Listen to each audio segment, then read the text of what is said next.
بەڵێ ئازیزان بەردەوام دەبین هەناردەچینە لای تەوەری سێمی پرۆگرام باسەوە دەکەین کە ناوەندی ڕۆشنبیری دکتۆری زەدین مستەفا ڕەسوول لە سلێمانی چالەکێکی لە ژێرناوی وەرگێڕان و گرفتەکانی وەرگێڕان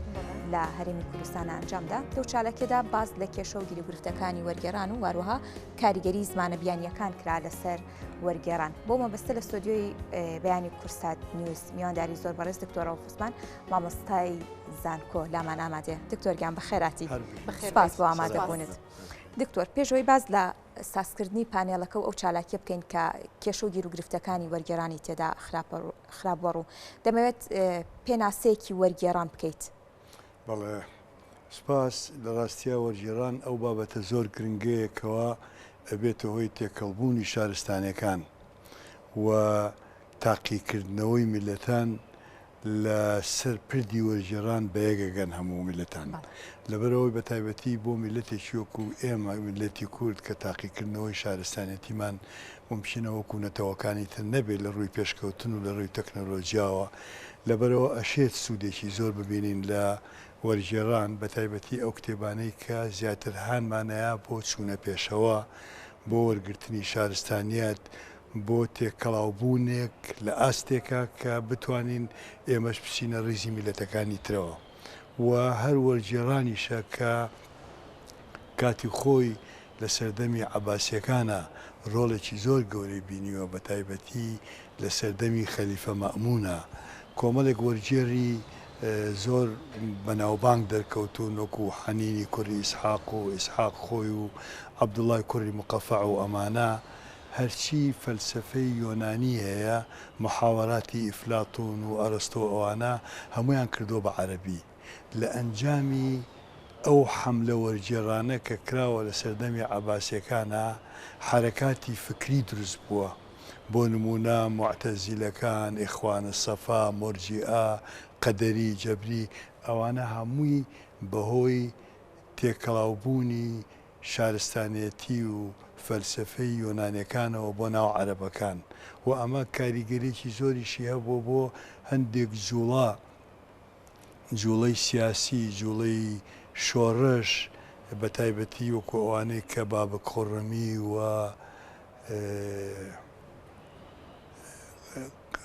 قرمەتیەکان و زنجیەکان یعنی لە ئەنجامی وەرگێڕانە کۆمەڵێ حەرەکاتی فکری دروست بووە و وای کردووە کە کۆمەڵگە بەرەو ئاستێکی پێشکەوتووتر بەرێ. بەڵێ دکتۆر پانێڵێکتان ڕێکخستە بوو لە ژێر ناونیشانی وەرگێڕان و گرفتەکانی وەرگێڕان لە کوردستان ئەو بابەتانی کە لەو پانێڵەدا خرانە ڕۆ تەوەرانی کە تێدا خرانە ڕوو چی بوون؟ خۆی لە ڕاستیە چوار بابەت بوو بابەت یەکەم وتارێکی من بوو کە بە ناوی ناوەندەکەەوە خوێندبەوە و تقریبا وتارەکەش هەر جۆرێک بوو لە پانێڵ چکە بە تەفسیل باسی بابەتەکەمان کردووە دوای ئەوە فلیمێکی دیکۆمنتاری بوو کۆمەڵێ نووسەر ئەوانەی کە خۆیان وەرگێڕن ئەوانش قسەیان کرد بە دوای ئەوە بەڕێز مامۆستا عەبدوڵڵا حەسەنزادە کە یەکێکە لە وەرگێڕە چاکەکان و ئەتوانم بڵێم دوا کتێبی سوودەکانی جەنگ کە یەکێکە لە کتێبە زۆر ناوازەکان کە بازەکرێ ئەو باسی بربەستەکانی کرد کە چییە و چۆنە و هەندێکی پەیوەندی بە زمانەکانەوە هەیە هەندێکی پەیوەندی بە واقعی ئێستای ڕووناکبیریەوە هەیە هەندێکی پەیوەندی بە واقعی حکوومەتی هەرێم و تا چەند لەگەڵ وەرگێڕانە هاتووە و بابەتی دوا بابەتیش کاک ئازاد بوو ئازاد بەرزنجی کە خۆی بەرپرسی دەستگای سەردەماوە وەرگێڕێکی چاکە ئەویش باسی کاریگەری زمانەکانی دەوروبەر و هەر زمان بە تایبەتی لەسەر وەرگێڕ چۆنە و تا چڕادێ کاریگەری هەیە و طبعاً دوای پانێڵەکانیش مداخلاتی زۆر کراوە و ئەو مداخلاتانە زیاتر پانێڵەکانی دەوڵەمەند کردووە چکە ئەفکار و بۆچوونی دانیشتۆکان بۆ کە هەموو ڕووناکبیر و کە هەموو ئەوانە وەرگێڕن و ئێمە زیاتر ئیعتیمادمان کرد بۆ سەر وەرگێڕەکان ئەوانەی کە بانگمان کردبوون ئامادەگیانە بوو زۆربیان وەرگێڕ بوون مامۆسای زانکۆ بوون ڕووناکبیر بوون بە شوەیەکی گشتی یعنی باش هەڵسەنگێنرا بابەتەکە و ئێمە بۆیە ئەم بابەتەمان خستە بەردەم ڕووناکبیران و کۆمەڵگەی کوردەواری چونکە ئەهەمێتی وەرگێڕان لای ئێمە ئەهەمێتێکی ئێجگار باڵایە و پێش ئەمەش پانێڵێکی ترمان کرد تقریبان مانگونی و 2 مانگ پێش ئێستا لەسەر پەروەردە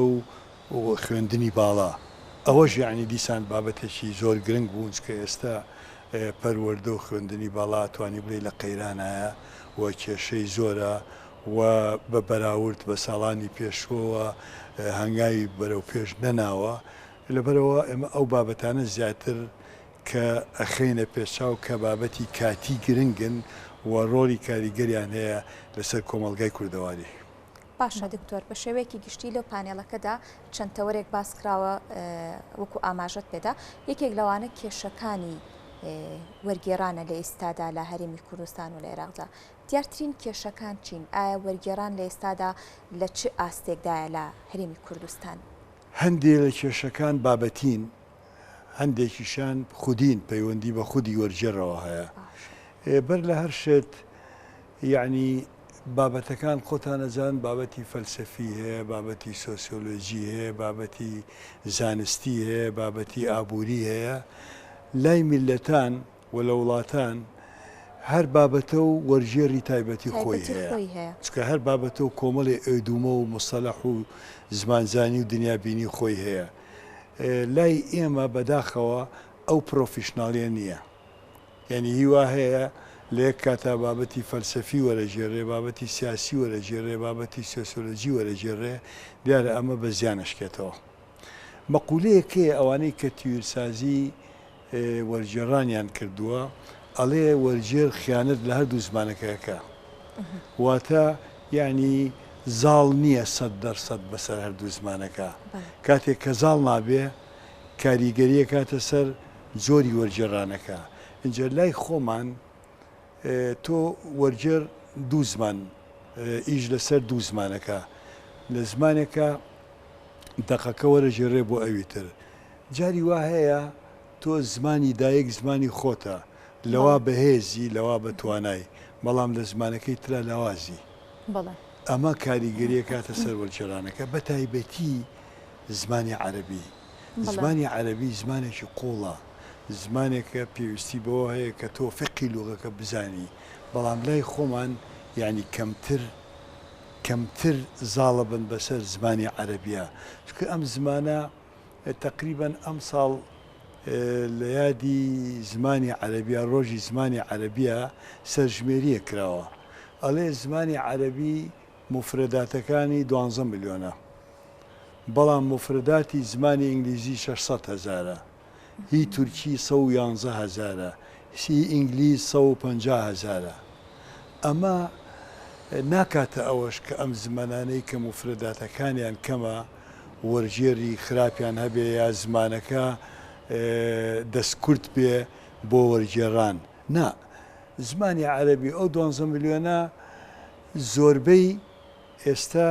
وەکو بڵێ هەر لە قاموسەکانە فەرهەنگەکان هەماونەتەوە بەکار نایانێن مەسا تۆ چیەکەی بڵێن بۆ خێمە 50 ناوی هەیە بۆ شێر 100 ناوی هەیە بۆ شیر بڵێن 50 ناوی هەیە ئەم ناوانە هەمووی لە قاموسەکە پاڵکەوتون و ئیتر بەکار نایێنرێن لەبەرەوە زۆری مفرداتەکان ناکاتە ئەوەی کە بڵێن زمانی کوردی زمانێکی لاوازە نە توانراوە زۆر بیری قوڵ هەستی ناسک خولیای دەروون وێنەی زۆر جوان بە زمانە بیانەکان و بە زمانی کوردیش بکرێ معنەی وایە زمانی کوردی زمانێکی دەوڵەمەنە دەسەپارچە نییە پێناگیرە قەت بۆ وشەیەک یا بۆ دووشە یا بۆ چەند وشەیەک بەڵام لەگەڵ تەکنۆلۆژیای تازە لەگەڵ ئەو پێشکەوتنەی کە ئەیبینین لە بواری تەکنۆلۆژیا هەموو میلەتان ئەگەڕێن بە دوای وشە ئەگەڕێن بە دوای مفرداتە بۆ زمانەکانی خۆیان میلەتی کوردی ژێچێکە لەو میلەتانەی بێگومانە بێ هەوڵ با بۆ دۆزینەوەی ئەو ئێدومە و مستەلاحاتانەی کە لەگەڵ تەکنۆلۆژیای تازە هاتوونەتە دنیای ژیان و شارستانیەتەوە. دکتۆر تا چەند جیاوازی کللتور ئەبێتە گرفت لە بەردەم جیازی کللتور لە زمانەکانە بێتە گرفت لە بەردەم وەرگێڕان زەی چۆنە خۆی هەموو زمانێک کۆمەڵی ئێدومەی خۆی هەیە مستەلاحات و زاراوەی خۆی هەیە ئەم زاراوانە وەرگێڕانەکەی تا ڕادەیە زۆر قورسە لە زمانێکەوە بۆ زمانێکتر مەسەلا بۆ نمونە عەراب ئەگەر یەکێ زۆر سەخی بوو بێ بەخشندە بوو بێ پێیان و تۆ جەبان الکەلب یعنی سەگەکەی ترسنۆکە لە چیەوە هاتووە ئەوە لەوە هاتووە ئەم کابرایە میوانی زۆریە کە میوانی زۆریت سەگ پێوەڕێ کە پێوەڕێ بەردەگرێتە سەگەکە هەموو جارێ لە سەگەکەیە وای لێ سەگەکە ترسنۆگە بێ ئەمە لای عەرەبەکان بەڵگەی بەخشندەییە تۆ ئەگەر ئەمە وەرجێڕیتە سەر زمانی کوردی بڵێ فڵان کەس سەگەکەی ترسنۆکە کەس لێی تێناگە کەس نازانێت چییە مستەلەحێکیدانەوەشی بۆ بکە ئەتوانێت لە خوارەوە لە هامیشەوە شتێکی وا بکە بەڵام لە هەموو حاڵاتێکە ئەو ئێدومەیە وەکو خۆی نابێ وەرجێڕێ مەسا مستەلەحێکی تریان هەیە بڵێن زاراوەیەک ئەگەرێکی زۆر ڕەزیل بێ ئەڵێ فی جەیبه عەقرەب یعنی دوو پشک لە جیرفانیەتی یعنی ئەوە نەڕەزی لە دەست ناکە بە جیرفانیا نۆک دوو پشکەکە پێوەیە تۆ ئەم مستەلەحاکە وەرجێڕیتە سەر زمانی کوردی ممکنە خەڵقەکە لێی تێنەگا لەبەرەوەیکێ لە کێشەکان ئێدومەیە مستەلەحات و زاراوەیە کە زۆر جار بەهەڵە ئەکرێ زۆر جاری تر بڵین تۆ ئەگەر دەڕستێ عەرەبی وەرجێڕی بۆ سەر زمانی کوردی لەوانەیە بگاتە 15 ڕستە زمانی عەرەبی یعنی کورتتراوەترە چڕترە لە زمانی کوردی ئەمەش پەیوەندی بەو خزمەتە زۆرەوە هەیە کە هی زمانی عەرەبی کراوە لەبەرەوەی کە زمانی قورئان و زمانی دین و ئیسلامە ئیتر خەڵقە عالمە عەرەبەکان و غەیرە عەرەبەکان خزمەتێکی زۆری و زمانیان کردووە ئەمە وای کردووە کە زمانەکە چڕتر بێ زمانەکە داڕشتنەکەی بەهێزتر بێ جگەلەوە بەڕاستی زۆر کێشەی تر هەیە کە هێتە بەردەم وەرجێڕی کورد ئەو تەشجیع و هاندانە نییە هاندان ئەبێ هاندان هەبێت سەرە بۆ نمونە ئێمە تا ئێستا دەستگایەکمان نییە دەستگایەکی سیستەماتیک کە کار بکە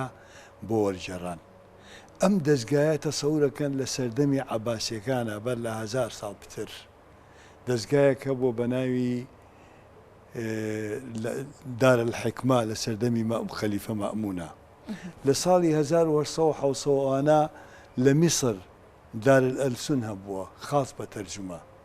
لە بەریتانیا کەمبورج هەیە ئەویش هەردارێکە پەیوەندی بە وەرگێڕانەوەیە تا ئێستا لای ئێمە موسسەیەکمان نییە کە ئەم موسسەیە ئەبێ حکومەتی هەرێم پەیوەندی بە حکومەتی هەرێمەوە هەیە و دەستگایەکی تایبەت بێ و خەڵقی تایبەتی بۆ دانێن و لەو دەستگایەوە داوا بکرێت لە خەڵق کە کتێب وەرگێڕێ لە بەقەدەر پێویستیەکانی میلەتی کورد باشە دکتۆر یەکێتی نووسەران ناتوانێت ئەو خزمەتە بە وەرگێڕ بکات یەکێتی نووسەران وەک تاک ئەتوانن ئەگەر دەستگایەکە بێ لەیەوە بڕۆن لەو دەستگایە ئیش بکەن ئەمە بەشێکە بەشێکی تر ئەبێ لەو دەستگایە مەسەلا چاودێری زمانەوانی هەبێت چاودێری وەرجێڕان هەبێ چونکە ئەو کتێبە کە تۆ وەریەگێڕی ئەبێ بچێ بۆ ئەو دەستگایە خەبیری خۆی هەیە بێنە دەست خەبیرێ بیخوێنێتەوە بزانێ خەلەلەکان چییە کێشەکان چییە لەو بوارەوە چارەسەریکە مثل زۆر جار من هەندێ نمونەیەنمەوە کە وەرجێڕانی زەعیف کراوە ڕۆژتوشە شاعری فەڕەنسی گەورە دیوانێکی هەیە بە ناوی ئەلزا و عیون ئەلزا ئاراگۆنگ نینی کردووە یعنی چۆن وەرجێڕاوە ئەلزا و چاوەکانی ئەلزا بەڵام لە واقعە ئەو واوە واوی سوێن خواردنە ئەلزا بە چاوەکانی ئەلزا چاولێ لەبەر واوێک بە هەڵە کراوە معناکە بە تەواوی گۆڕاوە یەکێکی تر یعنیمان هەن نوکتەیە شعرێکی محەممەد ماغوتی وەرجێڕاوە ئەڵێ شعرەکە خۆی ئەعشق و وەجهەکە البەهی یعنی من سەرسامم بە دەموچاوە جوانەکەەوە ئەو تێتی سەرسامم بە دەموچاوی بەهێ بەهیەکەی بە بەهەی کوردی تێگەشتۆ کە ناوە ئیسمی عەلەمە یعنی لەم بابەتانە ئێجگار زۆرە جا ئەگەر ئەو دەستگایە هەبێ بێگومان خەبیری خۆی هەیە ئەو خەبیرانە بە کتێبەکە ئەڕۆنەوە هەڵەکان چارەسەرەکەن چ لە ڕووی زمانەوانیەوە چ لە ڕووی ئاستی وەرجێڕانەکەەوە و ئەو دەستگایە ئەتوانێت خۆی دەستنیشانی کتێب بکە بڵین لەم قۆناغا میلەتی کورد پێویستیمان بە چ کتێبێک هەیە، بڵێن بە کتێبی زانستی هەیە، بڵێن بە کتێبی فەلسەفی هەیە، بڵێن بە کتێبی سۆسیۆلۆژی هەیە. ئەو دەستگایە دەستنیشانیەکە ئەڵێ فڵان کتێب کتێبێکی باشە و ئەمە بۆ ئەم قۆناغا ئەگونجێ و ئێمە لەم ماستا لاوازین، ممکنە لەم بوارە چەند کتێبێک وەرجێڕین بتوانین ئەو لاوازیانە پڕکەینەوە، ئەبێ ئەو دەستگایە بیکە. بەڵام لای ئێمەوە گوتم بەداخەوە. باشە دکتۆر، تا ئێستا بە پێی پێویستی کۆمەڵگە و خوێنەری کورد کتێبەکان وەرگێڕراوەتە سەر زمانیان، هەر وەرگێڕێک حەزی لە بابەتێک بێت پێی باش بێت ئەم بابەتە وەری گێڕاوە. ئەوە یعنی ئەزین چۆنە خۆقەی ناکە ئەوە کەم تا زۆر خزمەتێک ئەکا، بەڵام خزمەتێک نییە لەسەر بنەمای زانستانە. ئێمە ئەمانەیە خزمەتێک بێ لەسەر بنەمای زانستانە، خزمەتێک بێ کە سوود بگەێنێ، نەک هەر کەسە وەستێ و ئارەزوی خۆی کتێبێت تەرجومەکە لەو کاتە ئەبێ بە جۆرێک لە فەوزا، ئەبێ بە جۆرێک لەسەر لە شێوان ئێمە لەوا جێرە نەکەین. حەزەکەم ئەوەش بڵێم مێژووی وەرگێڕان لای ئێمە بڵین لە گۆڤاری گەلاوێژەوە. گۆڤاری گەلاوێژ کۆمەڵێکی زۆر متەرجیمی چاک کە لەگەڵ لە هەموو ژمارەیەکە وەرگێڕان هەیە. ئەو وەرگێڕانان لەو سەردەمانە کە خوێنیتەوە بەر لە چەند ساڵ ئێستا بووە، ئاستی وەرگێڕانەکانیان بەهێزترە لەوانەی ئێستا،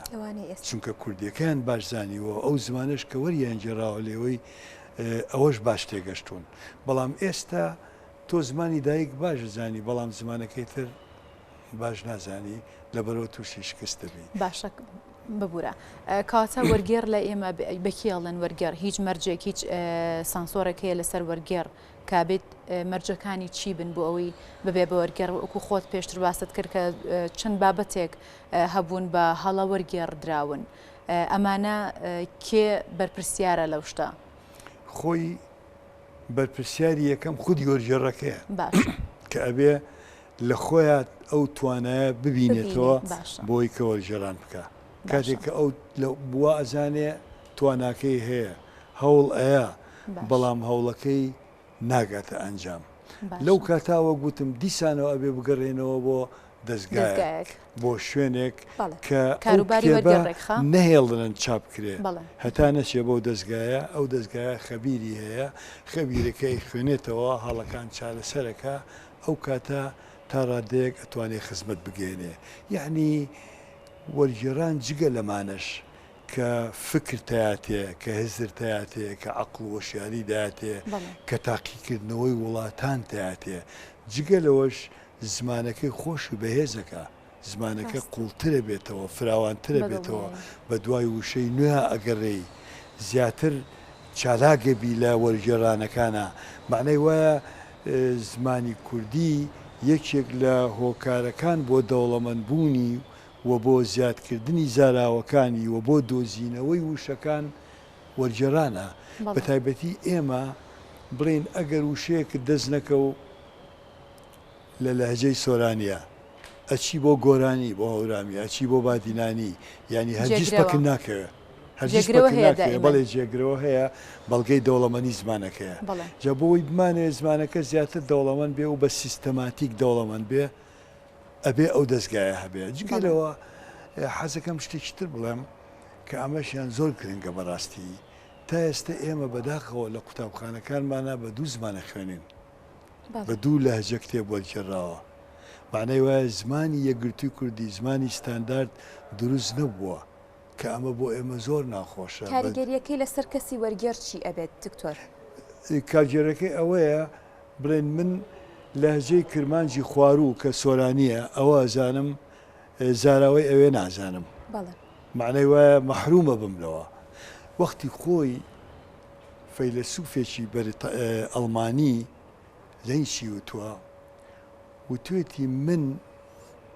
کاتێک کە ئەبینم قوتابیەکان بە دوو زمان ئەخوێنن، بە دوو لەهجە ئەخوێنن، ئەوەم زۆر پێ قورسترە لەوەی کە ئەڵمانیا بکەوێتە ژێر چەکمەی سەربازەکانی فەڕەنسەوە. یعنی ئەوە قورسترە لەلام کە بە دوو زمان بخوێنن، چکە میلەتەکەی بێ بە دوو کەرتەوە. لەبەرەوە مە تا ئێستا ئەو کێشەیەشمان هەیە کە کێشەیەکی قوڵە و پێویستە ئەوە چارەسەر بکرێت بۆ ئەوەی بتوانین بە یەک لەهجە بە یەک زمان کتێبەکان وەرجێڕین ئەو کاتە سوودەکە زۆرترە بێ دڵنیایی زۆرترە بێ وشەکانیش پاکترە بنەوە و لە ڕووی گرامەرەوە گرامەرەکان نزیگە بنەوە لە یەکتری و زمانی کوردیش ئەبێ بە یەکێ لە زمانە خۆرهەڵاتیەکان هەرچەند ئێستا زمانێکی خۆرهەڵاتیە. شتێکی تر هەیە ئەبێ ئەوەش بووترێ بڵین تۆ پیشانگای کتێبەکەیتەوە لە فرانکفۆرت پیشانگایکی عالەمیە لەوێ تۆ چی وهەیە داینەی کتێبی کوردیە بێ بۆ ئەوێ بۆ کێ بێ هەر بۆ ئەو کوردانی کە لێ نەیخوێنەوە معنای وایە نەوتوانی تۆ زمانی کوردی بگەێنی بە نەتەوەکانی تر ئەبێ تۆ کۆمەڵی کتێبی کوردی کۆمەڵی سەرچاویت خۆت بکەی بە زمانی ئەڵمانی یا بە زمانی ئینگلیزی یا بە زمانی فەڕەنسی یا ئیتالی بیبەی بۆ ئەو پیشانگەیە بۆ ئەوەی لەوێ کورد بزانن کێیە و کەلتورەکەی چییە و ئیشەکەی چۆنە بەڵام کاتێک کتێبێکی کوردیەکەی بە ئینگلیزی و لە سلەیمانی دایانەی ینی ئەو کاردانەوەی کەمە هیچ بەجێ نایڵێ ئەو وەقعی نییە ئەمەش کێشەیەکی ترە پەیوەندی بە وەزارەتی ڕۆشنبیریەوە هەیە ئەبێ وەزارەتی ڕۆشنبیری چارەسەری ئەم شتانە بکە ئەمانە هەموو کێشەن بۆ ئێمە بەڕاستی جگەلەوە بەرنامەی تەلەڤیزیۆنی ئەو بەرنامە تەلەڤیزیۆنیانە ئێمە دایما بڵێن ڕەخنەمان هەیە معاناتمان هەیە لەسەر فلان ڕستە فلان جوملە فلان کەلیمە ئەشێ لەم دەستگا تەلەڤیزیۆنیانەشە هین چاودێری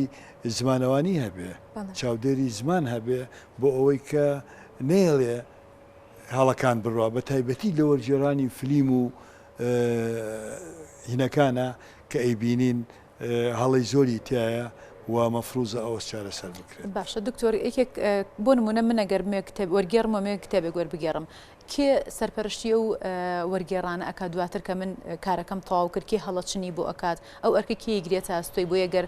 شیاو نەبوو بۆ ئەوەی بڵاو بکرێتەوە یان بکرێتە بەردەمی خوێنەر ڕای بگرێت لە بیایە وەزارەتی ڕۆشنبیری ئەرکەی گرتوۆتە دەست نەخێر نەیگرتووە ینی خەڵکەکان فقط وەزارەتی ڕۆشنبیری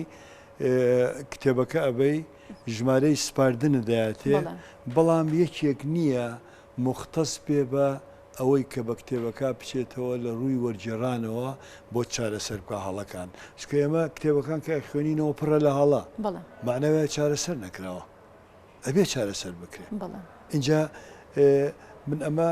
بە تەنیا باسی کوردی و عەرەبی یەکەم بۆ فارسیش یعنی بەڕاستی ئێمە نابێ هەر کتێب لە ئەدەبی لە زمانی بێگانەوە وەرجێڕنێ سەر زمانی کوردی لایەزال لە دەوروبەرەوە زۆر وڵات هەیە زۆر شوێن هەیە دان بە بوونی نەتەوەی کوردانانێ لەبەرەوە ئەبێ ئێمە لە زمانی کوردیش تەرجمەکەن بۆ زمانی فارسی بۆ زمانی تورکی بۆ زمانی ئینگلیزی بۆی کە بزانن نەتەوەیەکەیە ئەدەبێکی دەوڵەمەنی هەیە کەلتورێکی دەوڵەمەنی هەیە لەو ڕێگەیەوە بتوانین بوونی نەتەوەبوونی خۆمان کوردبوونی خۆمان بسەپێنین بەسەریانە بە تایبەتی وەرجێڕان بۆ زمانی تورکی بۆ ئەم سەروبەندە و بۆ ئەم قۆناغا بە پێویستیەکی نەتەوەی ێزانم من ڕاستە دکتۆر دیارە ئەم وەرگێڕانە پێچوانە کە زمانی دایک وەربگێڕێتە سەر زمانەکانی تری بیانی کە ئەمە واکات ناسنامە و کەلتور وەروا نووسەرە گەورەکانی کورد بە گیانی دەرەوە بناسرێنرێ کەمە وەکو وەرگێڕەکان خودی وەرگێر تا چەندە درکی بەمە کردووە و تا چەندە کار لەسەر ئەمە کراوە بە پێویستیەکی ڕۆژتان زانیوە هەیە بە زۆر کەمە هەمانە بەڵام زۆر کەمە لە ئاستێکانیە کە دڵی ئێمە خۆشکە لە ئاستێکانیە کە ئەو ڕق و چینەی داگیرکەرانی کوردستان هەیەە لە کورد پیان پسەلمێنین کە ئەمە بەرهەمی میلەتی کووردە کە ئەمە واقعی میلەتی کووردە کە ئەمە کەلتورێکی دەوڵەمەندمان هەیە ئێمە دیکۆمنتی دەوڵەمەندمان هەیە ئەوە بەڕاستی کەمتر کاری لەسەر کراوە. دکتۆر گرنگترین بابێنە سەر و گرنگترین ئەو بابەتانەی کە هەرێمی کوردستان پێویستێتی وەربگەردرێنە سەر زمانی کوردی یاخۆت لە ناوەندەکانی خوێندن پێویستیانە لە زانکۆ و پەیمانگە و ئەمانە گرنگترین و بابەتانە چین کە پێویستەکات یاخۆ داواکاری زیاتری لەسەرە خۆی بە جۆرەی پێویستی میلەتەکەی وا تێگەم بۆ ئەم قۆناغا شارستانەتی ئێستا ئێمە پێویستیمان بە هەموو بابەتێکەیە بەڵام بڵێن بابەتی فەلسەفی گرنگە بابەتی سۆسیۆلۆژی کۆمەڵناسی زۆر گرنگە بۆ ئەوانەی کە لە کۆمەڵناسی ئیژەکەن بابەتی مێژوو بۆ ئەوانەی لە مێژوو ئیژەکەن بەڵام من حەزەکەم ئیشارەت بۆ شتێ بکەم کتێبەکانی قوتابخانەکان کە خوێنیتەوە وەرگێڕانەکەی ئێجگار لاوازە یعنی هەستەکەی کوردی نییە نازانم ینی من تێناگەم لەگەڵ ئامرازەکانە ئەوانەی کە وەریان گێڕاوە وەرگێڕی لاوازن کەواتە سەر لە شێوانیش لە لای قوتابی سەر لە شێوانیش دروست بووە مەسەلە تۆ شتێک وەرە گێڕی مەرج نییە بتانی یعنی مەرج نییە 5-6 کەلیمەی هەر تێ بۆ ئەوەی کە بڵێ ئەمە بۆ هەموو کوردستانە 5-6 کەلیمەی دەشتی هەولێر بێنی بخێتەوە جێرانەکەەوە 5-6 کەلیمەی ناوچێکتر بێنی بخێتەوە جێرانەکەەوە ئەمە بۆ مناڵێکی سەرەتایی لی تێناگات لە کوردەکەش مەحرومە بێت هۆکاری ئەمە تێکەڵکردنی هەموو زمانەکان ئاشناکردنی مناڵ بێ بە هەموو لاجەکان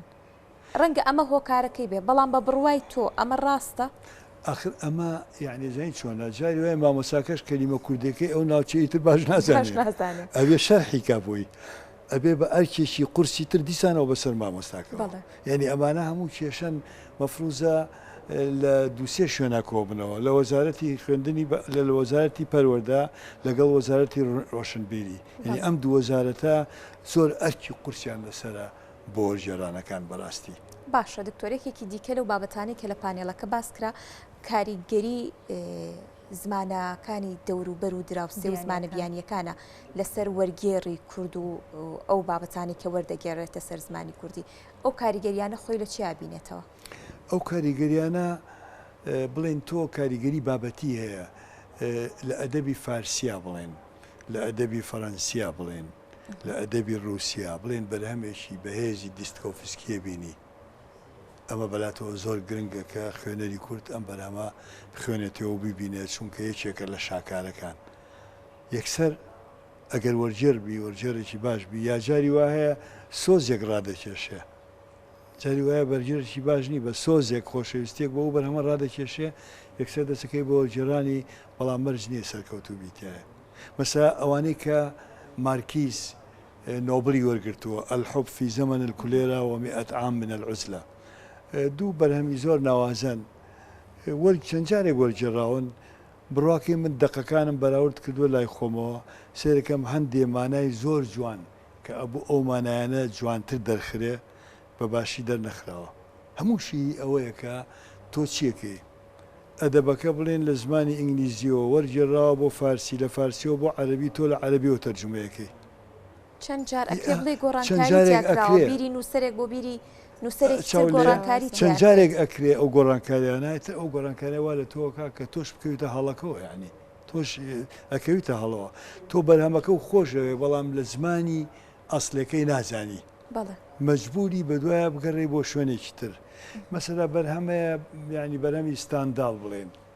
بەرهەمی ڤیکتۆر هۆگۆ بەرهەمی ئەوانە بە دووسێ زمان وەرە گێڕێ اینجا ئەبێ بەڵام بە بۆچووری خۆم بن لای فارسەکان لە ئێران جوڵانەوەی وەرگێڕان ئێجگار جوڵانەوەیەکی بەهێزە جوڵانەوەیەکی سیستەماتیکە توانایەکی زۆریان هەیە و توانیویانە شارستانیەتیەکی بەرفراوان دروستکەن و نەتەوەی ئێران ببەستنەوە بە هەموو نەتەوەکانی جیهانەوە لە ڕێگەی ئەو وەرگێڕانە قوڵ و سیستەماتیکەوە کە لەوێکرێت بەڵێ ئەگەر بە کورتی دکتۆر ئەو چارەسەرانی کە لە پانێڵەکە خرانە ڕوو بۆمان باس بکەی لە بەرکات بەڵێ وڵات چارەسەرەکان ئێجگار زۆرن لەوانەیە سەیدەلێکی بوێت ئێجگار زۆرن ئەبێت وەرجێر قەناعەتی بە ئیشەکەی خۆی هەبێ وەرجێرێک نەبێت کە لە هەموو بوارێکە دەستپاتە ئیشەکە هەوڵ با پرۆفیشناڵ بێت لە بوارێکی تایبەتە و ئەو زمانەی کە پێی وەرەگێڕێ زمانێکی باش شارەزا بێ لێی و توانای هەبێ و عەقلی بەسەریا بشکێ و ئیحساسیشی بەوە هەبێ کە چ بابەتێک گرنگە ئیحساسی بەوە هەبێ چ بابەتێک گرنگە بۆ ئەم قۆناغی ئێستای ئێمە بەڵێ زۆر سپاس بۆ تۆ دکتۆریان سپاس بۆ مامۆستای زانکۆ سپاس بۆ بەخێر هاتیت سپاس بۆ ئامادەبوونت سپاس بۆ تۆ